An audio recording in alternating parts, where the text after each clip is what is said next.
Coming to our speaker this morning, Marylyn Carrigan is Professor of Marketing and Sustainability at Edinburgh Business School, Heriot-Watt University. She's an internationally recognised expert in the field of ethical and sustainable consumption. Her main research contributes theoretically and practically towards ongoing debates about embedding responsible business practices and supporting community and consumer well-being and sustainability. The title of Marylyn's talk this morning is The Myth of Ethical Consumption. So over to you, Marylyn. Thank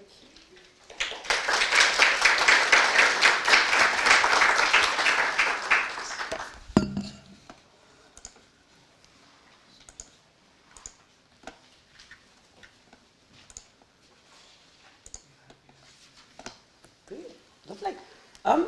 Well, hello everyone.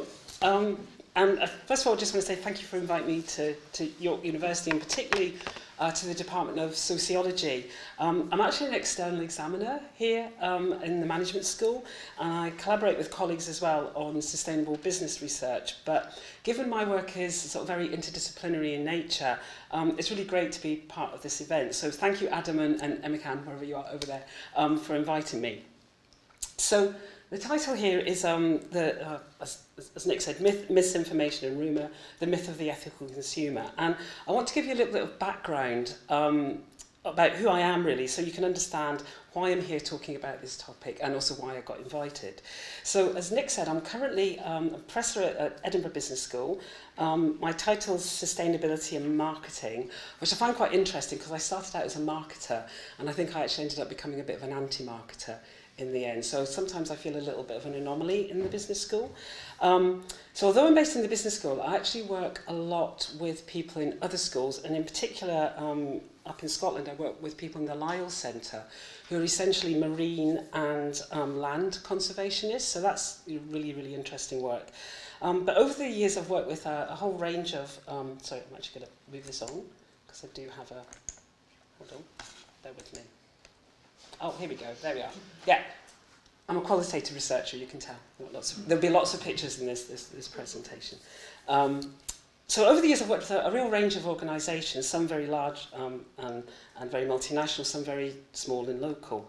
I've shared my research in lots of different forums. Everything from the World Jewellery Confederation, which was in Moscow about 6 years ago, to the Science Ceilidh in the Western Isles. So, you know, from the sublime to the ridiculous, really. And a few years back, I did a lot of work with the jewellery industry and presented my research at the UN, at the OECD.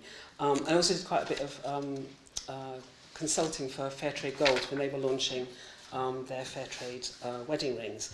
More recently, I don't even know how we managed to do this, but we actually got an installation at COP26 in the Blue Zone, and it was more luck, I'm very honestly telling you that, than design. And that was working with people from the sustainable fashion industry. And it was an installation that was all about sort of trying to demonstrate the waste that there is that comes out of fast fashion. So my research interests are really broad, but they mainly focus on ethical consumption, and that's something that I've studied for many years. Now, back in the 90s, because I've been around for quite a long time, there was a conversation building around this idea of the ethical consumer. So this was consumers who would boycott companies that were irresponsible and be willing to buy and perhaps even pay more for products that came from companies that treated their stakeholders with respect and followed ethical business principles. And I decided at that time, bear in mind I was working in a business school, it was very much about sort of selling things. But I decided to do some exploratory research, trying to gauge how much of that was true. Because if it was, this was going to be really quite transformational for marketing. Now, the article that came out of that study was this article, The Myth of the Ethical Consumer, which I actually wrote with one of my students who did some research on this area. And it was in a really, it's not a big sort of highly, it wasn't a big high impact journal. It was a very sort of small, sort of quiet journal in marketing. But this article has really sort of blown up, I think that's the expression. It's had thousands of citations, it's been downloaded about 178,000 times. It's from a very, very long time ago, and I don't even think it's my best work in any sense. But what it is and what makes it interesting was that this paper became a seminal paper because it was the first paper to really talk about the ethical consumer. And the central message in that, and then the findings that came up, out from that, was that what a conundrum the ethical consumer is and how elusive they seem to be. And that's something that hasn't gone away. And we were really curious to know, could we really believe that there was a significant group of consumers out there willing to make changes in their lifestyle and spend their money more responsibly? And if so, what issues did they really care about? What motivates them to shop ethically? Because that was and still is the big question for businesses. Could they take the chance of changing their business model from the dominant social paradigm, one that prioritises the myth that the earth has these limitless resources for humans to support their progress? And if they did become more ethical, would consumers repay them with custom and loyalty? Because that's what businesses are always interested in. So fast forward to 2017, when I was actually invited to write an article reflecting on that early work and actually consider whether or not the ethical consumer was still a myth. And this was this one revisiting the myth of the ethical consumer. And to be honest, when I sat down to write this, a little bit of me was thinking that it might actually be quite a hard sell to suggest that things have actually got any better since 2001. So this keynote is really going to sort of reflect on that story and consider, whether or not the ethical consumer is mythical or, at the very least, something that's overhyped. So what's the evidence? Are ethical consumers mythical? Well, as academics love to do, I'm going to give you a definition. And it's a definition of sorts, because there's lots of definitions out there of what is an ethical consumer. But I always use this one. This is one from Rob Harrison. Rob Harrison was one of the founders of the Ethical Consumer, which is based in Manchester. And they're an organisation that have been operating since 1989. And Rob, when he was trying to kind of capture what this was all about, he said, it's purchasing and consumption. It takes into consideration things like societal welfare, animal welfare, it's environmental concerns, corporate responsibility, fair trade issues, labour practices, globalisation. It's really, really broad church. And then a few years after that, a lovely man called Clive Barnett, and I don't know if any of you know about Clive, but Clive died quite recently. He was a professor in geography, but he did a long series of work into political consumption. And he expanded on this, and he talked about it, it wasn't just these things, it's linked to global and systemic risks, things like food scares, environmental degradation, questioning consumption and some of the marketing practices that we have. So, research suggests that the lived experience of being an ethical consumer is actually, it's expressed in lots of different ways. It has lots of meanings, it's very complex, and it's very unpredictable. And that's part of what feeds the myths and misinformation. And people practice ethical consumption by expressing their values in what they buy or what they actually try and avoid, and often making choices that they believe benefit the community or benefit humanity, such as prioritising organic or trying to shop plastic-free. But it's increasingly being recognised that these ethical agendas may either be in conflict or actually be quite contradictory, such as the desire to try and reduce your food miles, but also try and support producers in the global south. The two things are kind of incompatible. And these contradictions, again, are one of the explanations for this persistence of the myth of the ethical consumer. And also research suggests that consumers themselves lack the kind of ethical literacy they need to make informed choices. So without any kind of transparent, accessible life cycle information, these necessary economic means or not having the availability of goods in stores, that means that people struggle to be ethical consumers. And again, that's one of the reasons why they're quite difficult to track down. The myth of the ethical consumer has always been perpetuated by disagreement about how ethical consumers should actually behave. So traditionally, much of the ethical consumption literature has been framed in terms of consumers' needs and wants, and it focuses on encouraging people to make purchases. So, go out and shop, buy fair trade, buy free range, buy organic, buy low carbon. And this kind of ethical consumer is very popular with mainstream business because, the consumer's still buying stuff. But increasingly, there's much more awareness that what we actually need to do is stop and sustainable levels of consumption, regardless of how ethical or green that might be. Because, you know, a landfill full of organic t-shirts is still a problem, regardless of how they were made. So increasingly what's defining ethical consumers is moving towards a focus on consumers who are trying to consume less or consume minimally and avoid waste. And as the identity of the ethical consumer is being reshaped, new discourses of green and ethical economies are emerging. So we hear words like the circular economy, alternative consumption networks, ecological modernisation, radical degrowth. And there's an increasing focus on this idea of social and economic justice, which is very, very different to how things originally were perceived. Now, although widely contested, there are many people who argue that continuous growth doesn't lead to greater prosperity for all people, because too often it's contributing to social injustice, it's creating health problems, there's all sorts of social tensions and ecological crises. And this excess growth is exacerbating issues, things like food waste, the depletion of very, very scarce resources, and the idea that, you know, excess materialism is not a healthy thing. So much of my early work was highlighting how marketing behaved badly and needed to do better, which you can imagine went round like a lead balloon with business schools. And corporate irresponsibility really hasn't been something that has been on the public's radar very much, or businesses' radar, or business academics' radar in the past. And around the 90s, when I really started working in this area, there was a whole range of corporate scandals that got picked up by newspapers and started to gain traction in the public's awareness. So with things like the Exxon Valdez disaster, which was a huge oil spill, people started to find out about some of the labour conditions in the supply chains for big companies like Nike and Levi's. And then we had the Perrier benzene scandal, which is essentially what happened was they found traces of benzene, which is like a carcinogenic kind of element in Perrier water. It was this huge scandal, and Perrier denied that something must have happened. Somebody must have tipped something into their supply chain. And then they discovered it was actually something that happened naturally in the water that came from the source at Spring. So it was this huge kind of scandal around how they tried to pretend it wasn't their problem.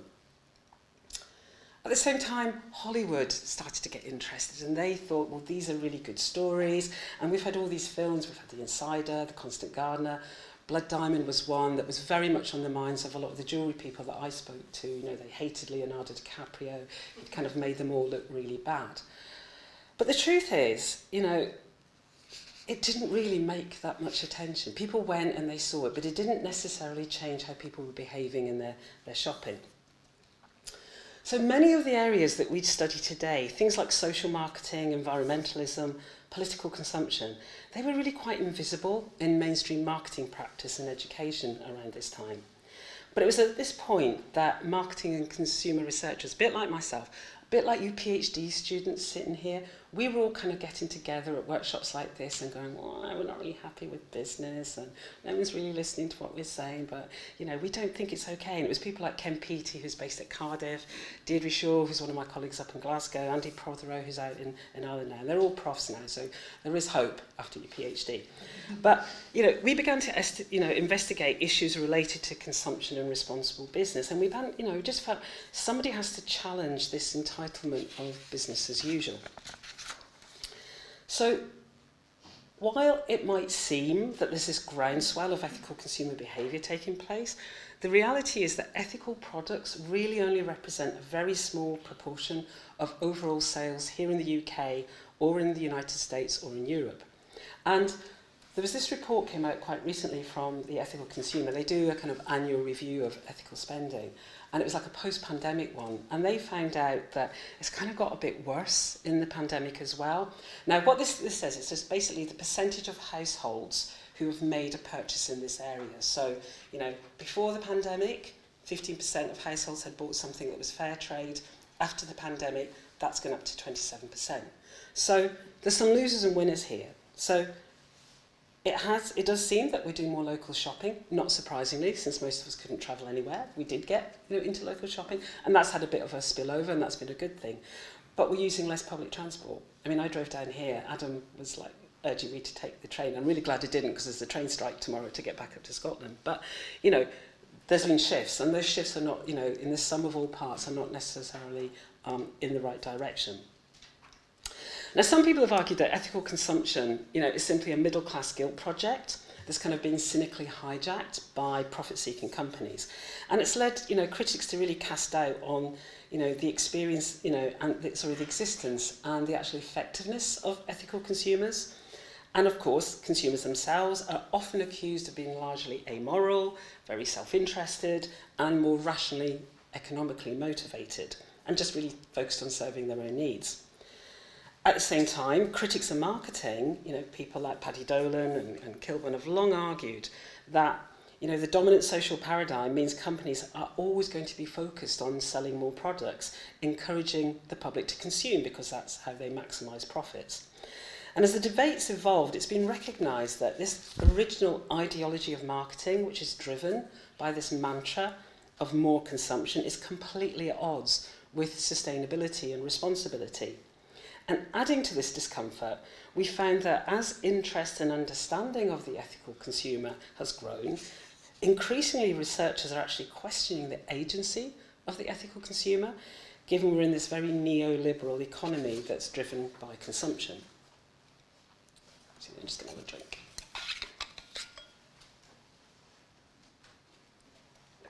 In my refillable bottle. I forget it as much as anyone else, just so you know. Okay, so, over the years, scholars have tried to identify and define the ethical consumer. Everyone wants to know that, because then you can target your products at them. People have questioned the concept even exists.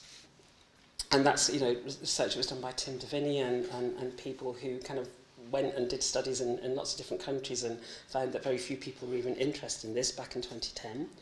People have sort of speculated on the reasons for this intractable attitude-behaviour gap, where people say, I really care about ethics, and then just go and shop the way they always did.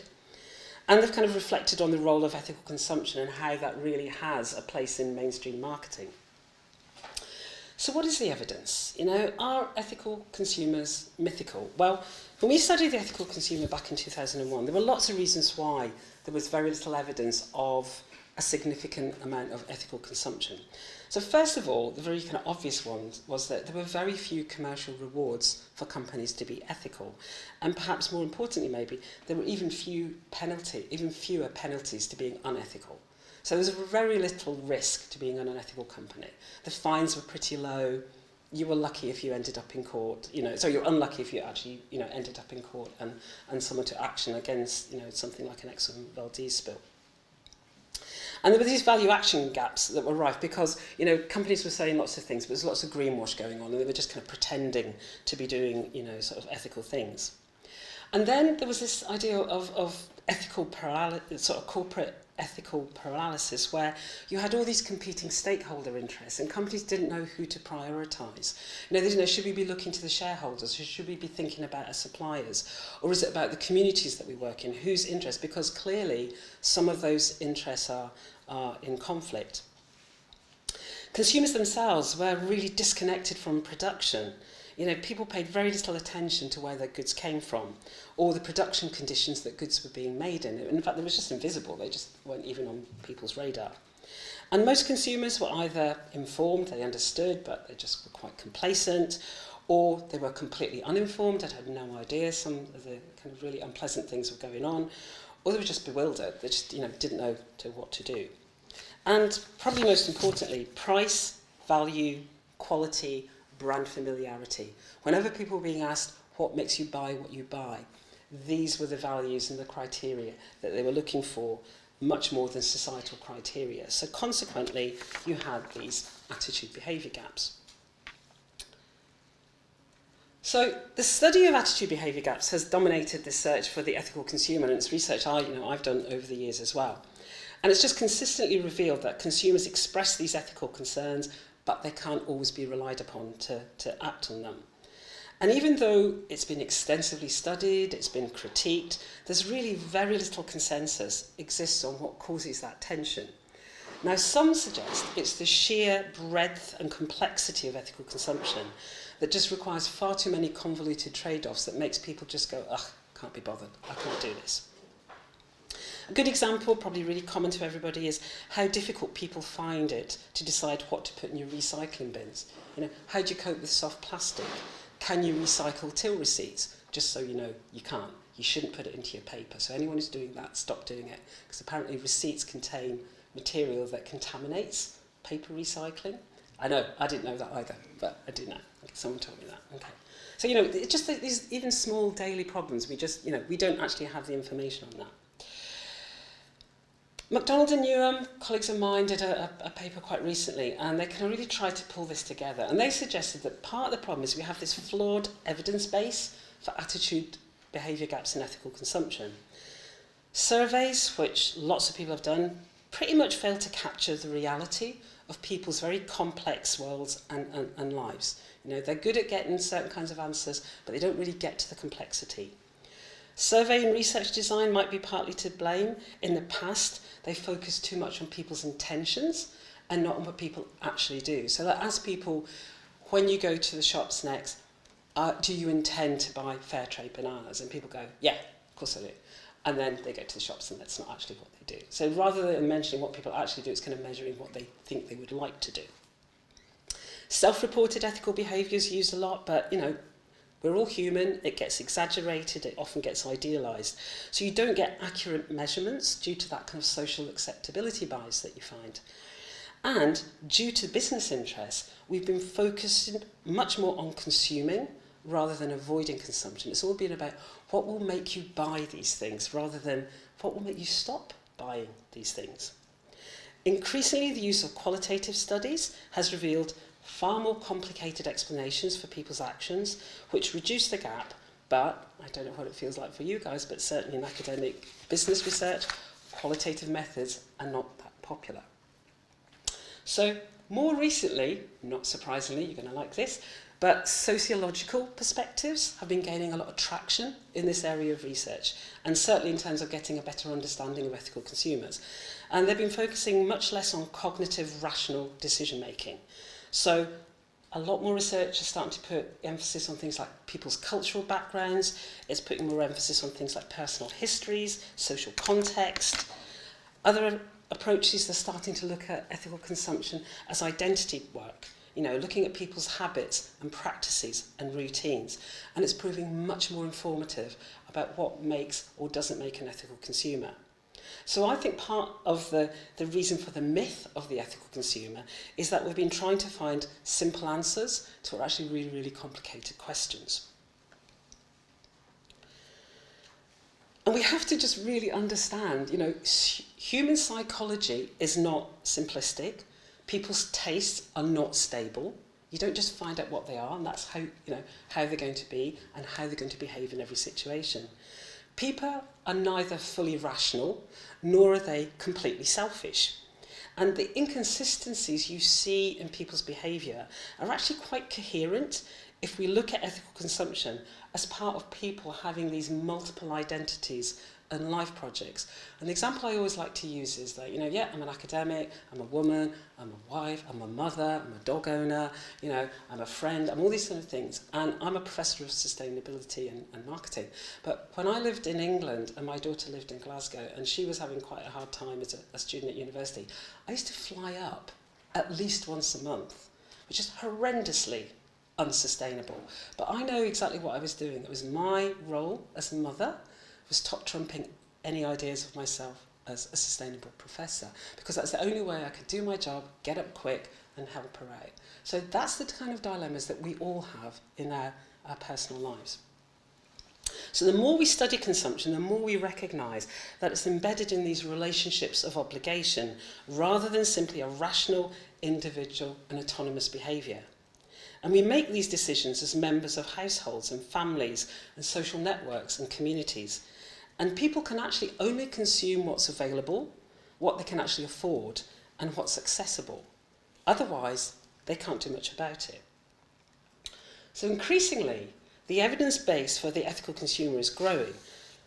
So much so that brands and retailers who used to completely ignore this market are now making products that are targeted at the ethical consumer. Or they're starting to incorporate some of the alternative business models that used to only exist in communities or very small-scale organisations. And if they didn't think the ethical consumer existed, then they wouldn't waste their time and money. But what we're seeing is lots of different scholarly, practitioner and policy shifts happening. And the kind of essence of what an ethical consumer is growing and it's shifting and it's evolving. And that ethical consumer, which was pretty mythical back in 2001, I think is starting to become much more realistic in 2022. So I just want to look at this a little bit closer. And what we're seeing is that in recent years, a lot of the grassroots social movements are propagating the ethical consumer. They're helping it to grow. And what we're seeing is traditional activist forms of protest. I'm a child of, I was a student in the 80s, and we had the poll tax, sort of riots, and we had, the Berlin Wall came down, and my daughter said we lived through exciting times, and then, of course, she found herself in the middle of a pandemic, and I think she kind of regretted what she said. She felt that we'd had all this exciting stuff, and they didn't get anything exciting happen to them. Yeah, be careful what you wish for. But, what people are finding is that, people are supplementing, the kind of traditional forms of protest with these non-contentious collective actions. So people who might not consider themselves to be ethical consumers are taking part in what I would consider to be ethical consumption. So we're recycling, we reuse things, we're buying less, we buy green and environmental things. People are buying vegan, they're buying organic stuff. We use fair trade. People are buying second-hand things. We go in and work in community gardens. We've got lots of allotments and community gardens around us in the city centre in Glasgow. We're saving our energy. People are downshifting. One of the things that's coming out of the pandemic are people are kind of recalibrating life and thinking, do I need to work that hard? Do I need to work, 5 days? And there's this movement of the 4-day week that's an experiment that's going on right now. I think it is actually some sociologists who are kind of running that research to see, can people squish their work into 4 days and have a much better quality of life? And that's all ethical consuming. So that's all, ethical consumption. So consumers might not engage in boycotts because, what we found, certainly when we talk to consumers, that, boycotting, they worried about the unintentional harms that would cause. They worried about, boycotting companies and finding people being put out of a job, and they didn't want that kind of responsibility. So what they prefer are boycotts, which are perceived as a much more positive form of activism, buying things positively instead.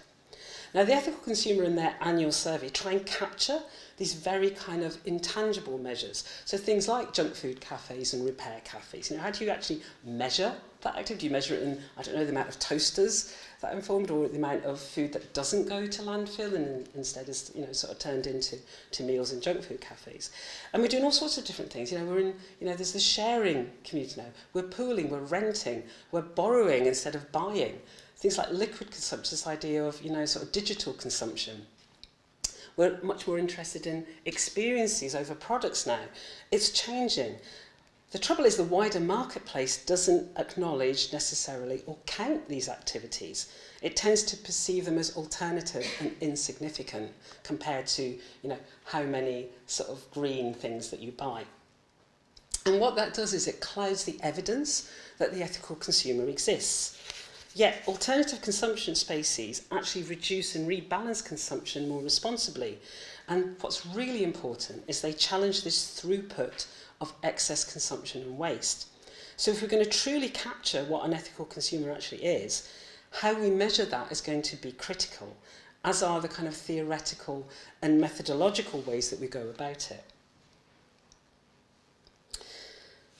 But it's good to know that not everyone's ignoring these new business models. And one company I wanted to highlight is a company called ACS. And it's a company that's based in Glasgow, and it's been getting a lot of attention recently because they operate a circular economy model. But they've been doing this since 1997, when they used to rent out kilts. They're a rental company. They started out as a rental company.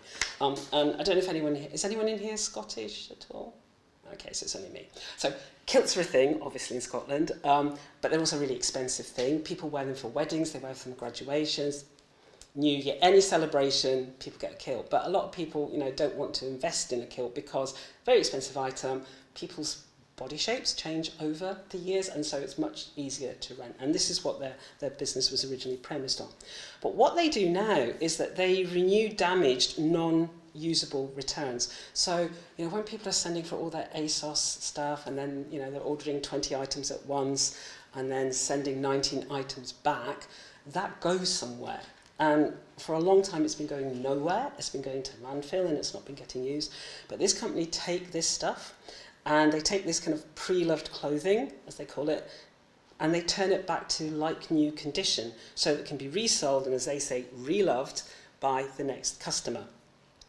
And what ACS do for all the big brands that they work with is they take care of the entire reverse logistics for clothing firms. So it enables brands and retailers to join this circular economy without actually doing the heavy lifting themselves. And what it does is it extends the life of textiles, it diverts the waste from landfill, and it gives, what's really important to business, brands and retailers an additional revenue stream. And so for them, that's appealing. And so it makes being ethical cost-effective for businesses, it's convenient, but it's also appealing to consumers because it tackles some of that stigma and some of the negative perceptions that certain people have about, you know, wearing second-hand or renting products. Now, some people suggest we should move, you know, should be moving from these kind of reformist solutions, such as, you know, green innovation and purchasing, you know, just buy more, but just make sure that it's sustainable. And researchers like Frank Giels, who's based at Manchester, Kate Soper, I'm sure some of you in the room will know about Kate's work, and Ian Black, who's actually a marketing colleague up at Strathclyde now, they radically critique the kind of mainstream, materialistic, you know, kind of capitalist dominant social paradigm. And they're calling for, you know, solutions that are much more about degrowth, about looking at things in, you know, in terms of sufficiency, you know, thinking more about well-being and localism. And they advocate, you know, that we work towards this idea of reconfiguration. These are transitions in socio-technical systems and, you know, changing our daily life practices. And what they're arguing is that, you know, we need to go back and remember how things used to be and try and recapture some of the knowledge that we've forgotten. So things like mending, things like growing. And these are the kind of activities that, you know, are getting traction in places like the repair cafes and community gardens. But what they also argue for is, like, harness new technology and get it to perform ethical consumption and change communities. So I've got a couple of examples here. Some of you may, has anyone come across the Olio food sharing gap at all? Yeah. Okay, so, you know, that's one that's really taken off. You know, and it's a great, you know, sort of way to stop food waste. And these things are, you know, sort of popping up all the time. So the ones I put here, it's actually a couple that I came across when I was examining a PhD recently. It's Pop Swap and Purple Outfit Planner. And they're basically kind of digital ways of managing your wardrobe. Apparently, Pop Swap is the Tinder of clothes swapping, if anyone's interested. And what happens is, you know, people swap their clothes. Or the wardrobe thing gets you to kind of, like, categorise your wardrobe, understand what you've got in there, remember the things that you'd forgotten, work out that you have got 10 black t-shirts and you don't need another one, and try and sort of help people to use the things they've got, you know, more, wear them more, rather than going in and buying stuff. To be honest, I think the amount of time I would spend putting all my wardrobe onto an app and doing that is probably not something I would find that appealing, but, you know, I'm 3 times the age of the kind of people who use this, so it's probably not my thing anyway. But, you know, what's really good about this, it is trying to encourage people to think differently about the way that we consume. Now, a lot of these initiatives are going to find, you know, they're going to need quite a lot of structural change, and they're going to need progressive policy changes to try and support and help trigger some of these ethical consumption choices. And obviously, you know, Scandinavia is way ahead of us in, you know, sort of trying to be more sustainable. And, you know, some of the things they've been doing, so for example, Sweden, back in 2017, they started giving tax cuts on things like bicycle repairs, shoe repairs, clothing repairs. Because I remember doing an exercise with my students about 15 years ago and asking people if they ever repaired shoes, and nobody repaired their shoes. They just went and bought some new ones. So, you know, just even kind of getting that into the psyche of people was something that had got lost. They gave tax refunds to people who repair white goods rather than going and buying something new. Because again, that's a bit of an issue. You can sometimes pay more to get something repaired than you can to buy the new thing. And you can understand why people make some of those choices.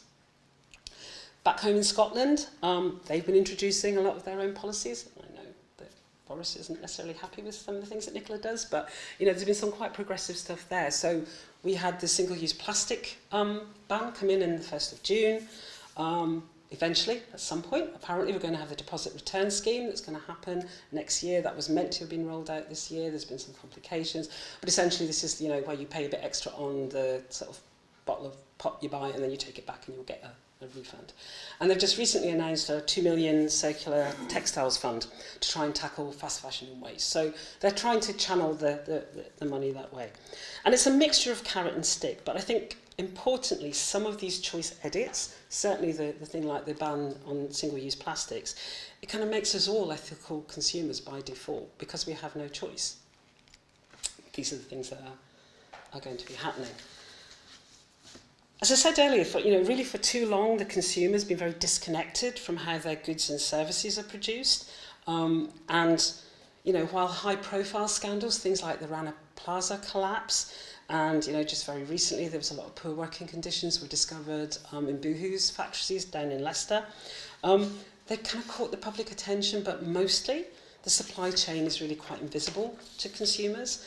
And I've got a couple of colleagues, Andreas Chatsidakis, who's down at Royal Holloway, and Deirdre Shaw, who's at Glasgow University, and they've been doing a lot of research recently into modern slavery and looking at modern slavery here in the UK. And one of the things that they've uncovered, we're bringing out a research handbook on ethical consumption, and the chapter that they've written for that, it's quite kind of disheartening. What they discovered was a real level of indifference to the plight of workers caught in modern slavery conditions in this country, let alone anywhere outside of the UK. So, these responses that we need to have to things like modern slavery are really challenging, and they're very complex. But, there are some of the retailers trying to do something about that. And they're trying to have some more transparency on their production methods for the consumers who are interested. So Kering, who are one of the big kind of conglomerates that own companies like Louis Vuitton, Stella McCartney is one of their companies and brands. People like H&M, who own companies like COS and Arket, if you and other stories, Monkey, I think they're all H&M companies. They've been trialling blockchain. They've not been making a big fuss about it. They've not been particularly telling people about it. But what they've been doing is kind of building in these RDIF sort of tags so that you can actually scan the tag and you can find out, how the item was made, what it's made from, what the washing instructions are, because that's actually really important. How we care for things once we have them is equally important as how the thing was made. So they're starting to look into these kind of track and trace technologies to try and tell us about the things we source, whether it's food or clothing. And the one that quite recently I was working on a few years ago was traceable diamonds, because obviously conflict diamonds are a massive issue. Another reason that the ethical consumer seems quite mythical has been the failure by global north researchers to actually acknowledge that ethical consumption takes place outside our own countries, as if we had some kind of, special behaviour that's going on, and it doesn't happen anywhere else. And if you look at most of the research that's been published in the high impact journals on this topic, it is primarily European and North American centric. And that's just one experience. That's not the experience of other people. So past research, I think, has really failed to understand the kind of cultural plurality and the complexity of ethical consumers in different contexts in different countries. And too often, researchers have assumed that ethical consumers are kind of affluent global north phenomenon, and that misinformation, and it is misinformation, has prevailed really until recent years. And accepted standards of appropriate conduct, things like social practices and conventions in these different areas, not surprisingly, impact ethical consumption. And it can look a very different experience to people in the north. So I have some colleagues that work in Emirates, and I didn't go, but I sort of did it from here, but they did some research with consumers in Emirates. And what they discovered was very much the kind of work that's coming out of continents like South America and Southeast Asia. And what they were finding is, not surprisingly really, global South consumers tell very different ethical stories. And critically, emerging markets have much more lived experience with things like flood and drought and heat waves and air pollution, although I think we're catching up. And this makes their perceptions and behaviours very different. So being an ethical consumer is practiced very differently. And this context that they experience impacts their not just their experiences, but their priorities and their concerns. So recent research that a couple of my colleagues were doing showed that things like frugality, prudence, moderate consumption, avoiding excess consumerism were how consumers were demonstrating their ethical consumer credentials in Emirates. And what they found was that, because they were actually doing a study around second-hand consumption, and while they found that, yes, second-hand consumption takes place, and it was very much a route to aspirational ownership for those who had less money, what the participants said was that socially it was not widely accepted, people didn't discuss it, it was a bit stigmatised, so they would rarely admit to it in their kind of social circles, even though it was actually going on, which is very, very different to the situation we are in now, where everyone's like celebrating, look at this great thing, I got it on eBay, I got it on Gumtree, you know, I found this thing in this lovely little vintage shop in York, because there's lots of really good ones in there, you know, it was very, very different. So, you know, it's going on, but it's happening in a different way. And if we don't dig into that and explore it and unpick it, if you just send out a questionnaire and ask those things, you're not going to get the real picture. Another challenge to ethical consumption is some of the misinformation that prevails around ethical and sustainable goods as well. And there's a lot of over-attribution of ethical credentials to products and services that's not uncommon.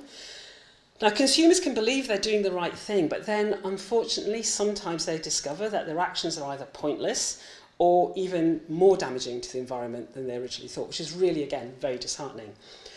Being an ethical consumer usually requires some kind of effort, you know. Everything from committing to washing out your plastic containers and putting them in the correct bin to carrying around, you know, your reusable cup, excuse me. Now, I'm involved in a reusable cup trial in Oban. I'm the researcher in residence, I think it's called. But basically it's a charity in the local council, and lots of local businesses are trying to encourage tourists and locals over the summer to buy and use a reusable cup rather than using, you know, lots of sort of plastic cups. So we're working with these local businesses who they've agreed to, we've given them an order of reusable cups, and they're going to try and sell and encourage people to use them. And then if anyone does come in with a reusable cup, like the ones that you guys have got over there, then they're willing to fill them. And that's not standard in every business. Not everyone is willing to fill up refillable cups. I think if anyone's tried that, you know, some businesses are, some businesses are not. And what's happened up there is, like, obviously we had this single-use plastic ban coming in Scotland, and so many of them had actually switched to what they believed were ethical alternatives in terms of the cups that they use. And one of our participants, Helen, who runs the Oban chocolate company, which is just a great person to work with if you're doing research, she's been using VeggieWare single-use cups, and she thought that these VeggieWare single-use cups were the best single-use option because, you know, she did all the research and she found that they were biodegradable and compostable. But we worked with a local marine conservationist, Kerry, and she had to kind of disabuse Helen, unfortunately, of the idea that this was a great thing, because in Oban there are no ways to actually compost or get those cups to degrade. There are no bins that you collect separately, and then they have to go into a special industrial composter. And Helen just thought they would just they'd just disappear into the ground and they'd be fine. So she was really fed up. And, you know, the danger about this is that, you know, aspiring ethical consumers are quite fragile people. They try and make the effort, and if they find out that effort's wasted, they often won't give up. So there's Helen, you know, keen to do the best option available, even if it's more expensive, and discovering that actually her efforts are not really making much difference. Other things that are getting in the way of the business, she's struggling to find a suitable supplier with the right product, but location plays a part. She told us that the surcharges from suppliers to deliver to Oban are significantly higher than in the rest of the country, like if you were trying to deliver even to Glasgow. And in some cases, they won't deliver at all. So just getting suitable supplies are problematic. And they've got a huge issue with litter because of all the staycationers. You know, the beaches up in Argyll and Bute are really struggling at the moment. Someone actually told her that what they termed it in their supplies were hostile territory. Oban apparently is a hostile territory because it's just too difficult to deliver there. So Helen's a really typical example of someone who would like to be ethical, a business as possible, but she's finding the options to actually do so limited. And I think this scenario speaks to this lack of transparency around the full life cycle analysis that often obstructs the ethical consumer. And David Evans, who's, again, he's a geographer, and he recently had a paper in the Sociological Review, and he talks a lot about Alan Ward's work on consumption, and he's saying that, you know, too long we've been overly focused on the acquisition side of sustainability, and we're not looking enough at the disposal side. And the consequence is that it's made part of what we do kind of ungoverned, and consumers are very unaware about that side of what they do and how important it actually is. Now, I've got a couple of examples here to really kind of try and illustrate some of the criticisms of ethical consumption. Because it said, you know, often being an ethical consumer is really predicated on being fairly affluent. So electric vehicles frustrate many consumers that might want to make that switch from petrol to diesel. So obviously you've got the higher upfront costs for electric vehicles, but you've also got the convenience and the accessibility of charging an electrical vehicle, which is really problematic in most areas because the infrastructure simply doesn't exist, or it's really costly and inconvenient, or it's just impossible to install. Now this picture, you'll recognise this, is taken in the West End of Glasgow. This one, pointing, where am I pointing? These here, yeah, okay. So I was walking my dog the other day, and I walked past this house, and basically they've got a charging point in the garden, and they've got this cable running to this car, okay? Trip hazard, apart from anything else, but can you imagine what it'd be like if everyone did that to their garden? But also, that is not a designated parking space. That's a free-for-all parking space. So, getting this car charged will depend on him or her getting into that space on time to plug in that thing. Whatever it costs, I have no idea.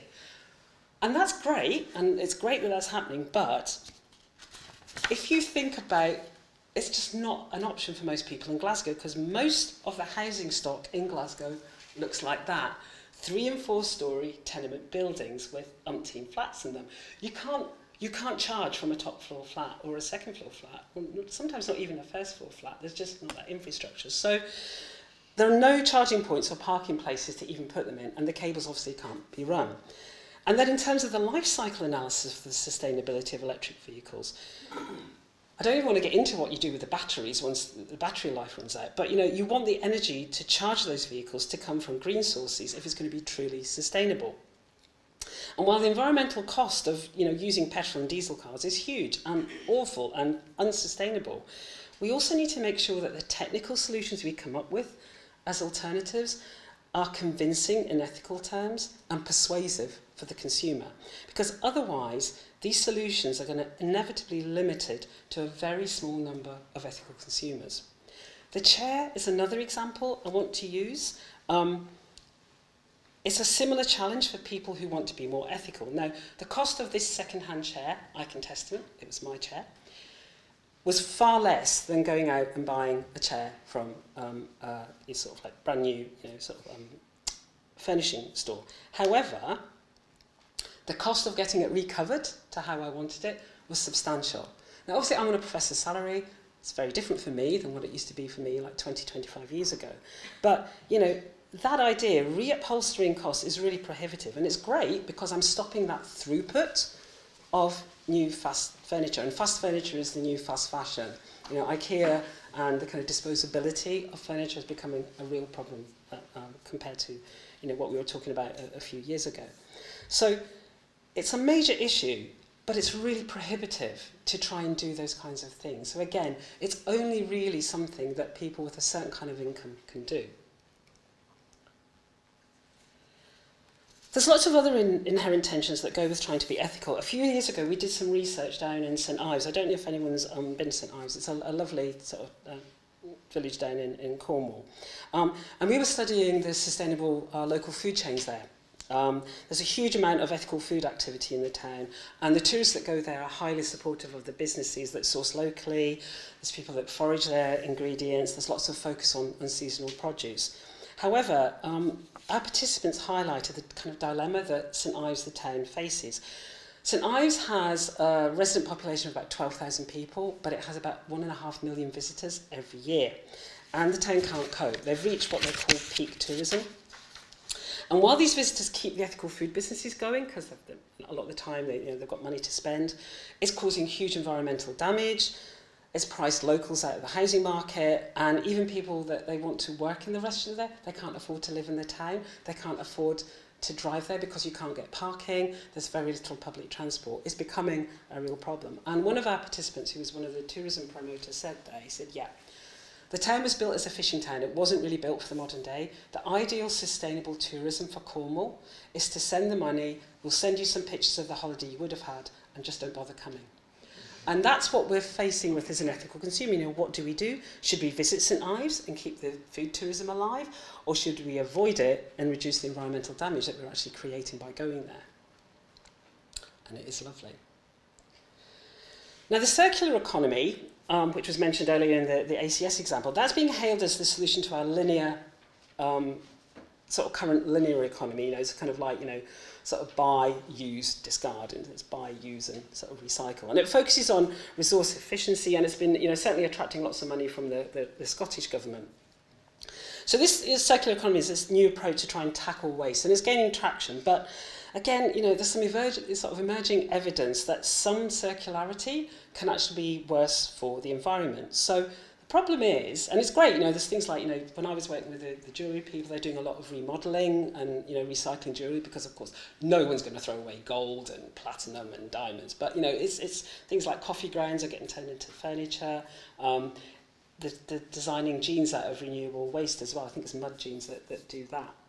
But the trouble with the circular economy is it's not stopping us buying stuff. It's still encouraging us as consumers to have a throughput of goods because, you know, it removes our guilt and responsibility because it's okay, it's going back and it's getting recycled, so it's all right to keep buying because someone does something useful with it after us. But it requires workers often to repair and separate and recycle vast quantities of sometimes really toxic waste. You know, so recycling mobile phones is not a pretty business in, you know, offshore facilities. It also relies on efficient capture at the disposal stage, which, you know, we already know just from that single cup use example in Oban, it's not happening. Yes, those cups are great. Yes, those cups are biodegradable and compostable, but only if you dispose of them the right way.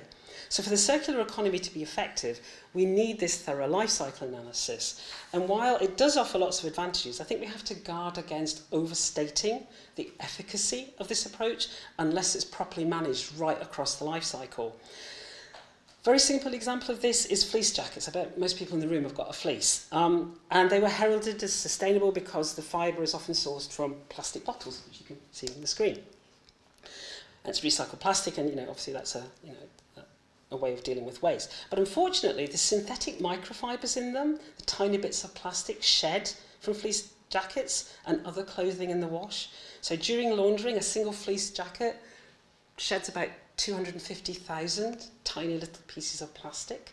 And if you someone's done some sort of figures, and they've worked out if you factor in all the consumers in the world, it's like the equivalent to 12,000 grocery bags a year, just been like thrown in the sea.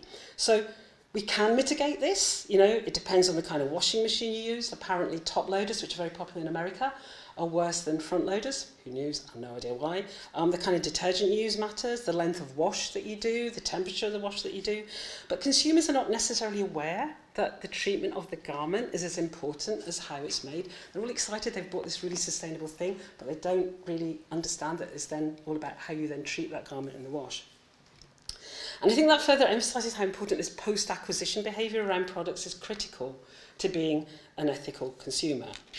So to kind of try and sum up, you know, what does this all mean for the existence of the ethical consumer? Well, in my view, I've been working in this for 30 years, so I would say this. I don't think it is a myth. I think it's real, but it's a work in progress. And you know, when anyone ever asks me if I'm an ethical consumer, I say I'm a work in progress, because I don't always get it right, and I struggle with some of these things as well.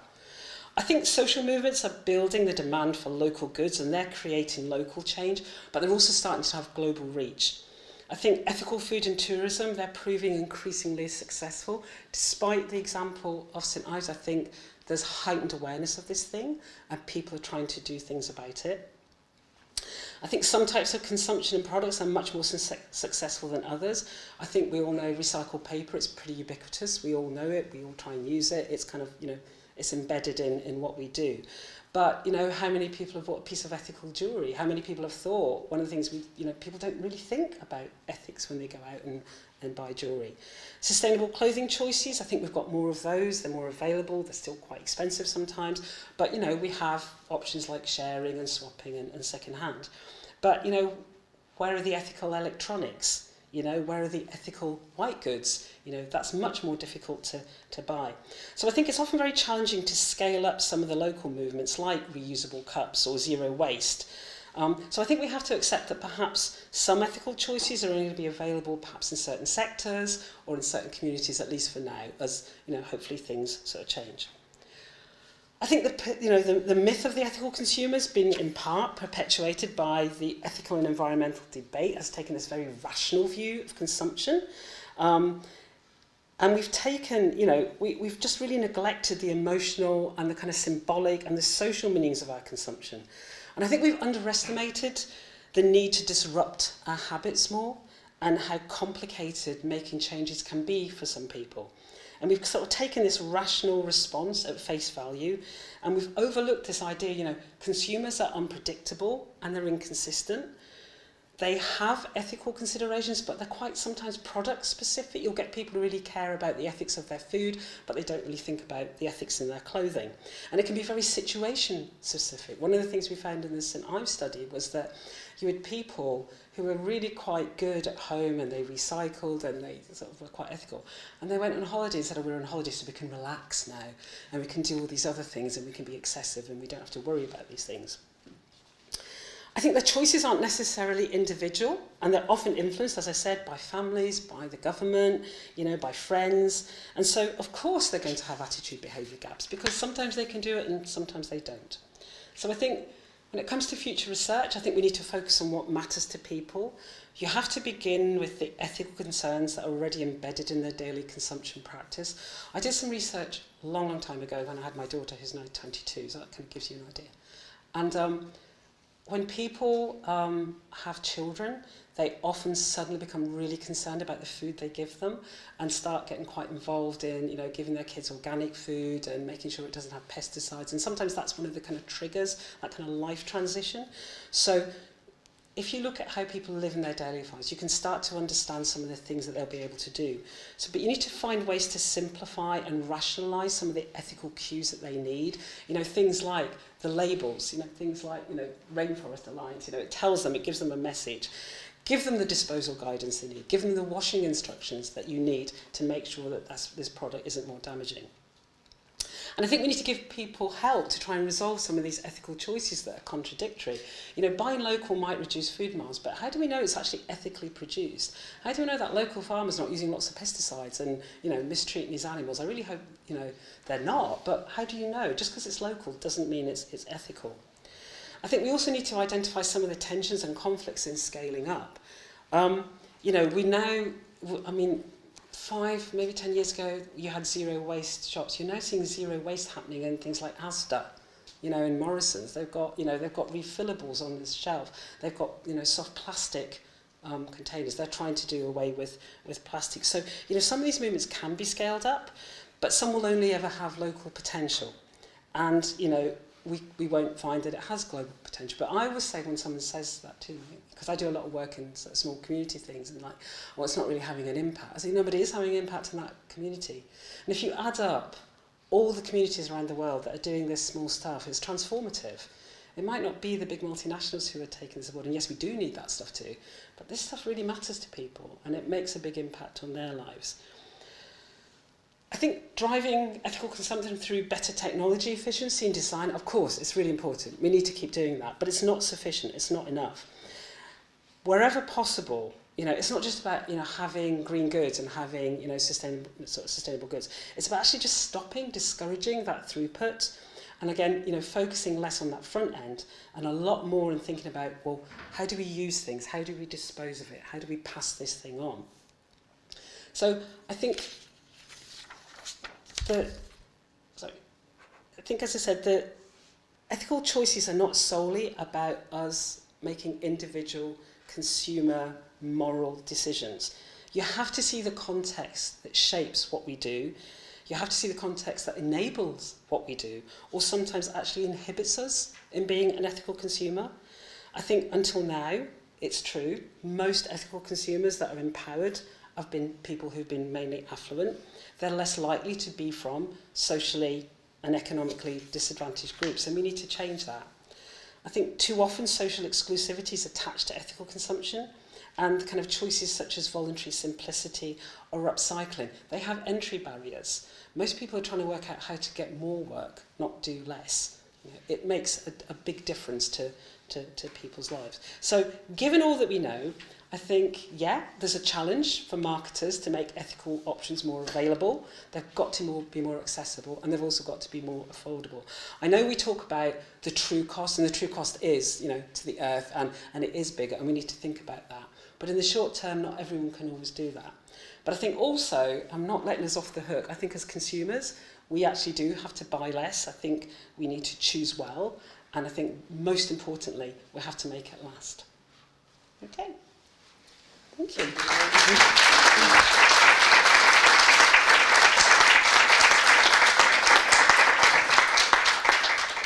Thanks. So we've probably got a little bit of time for some questions and conversation before our break.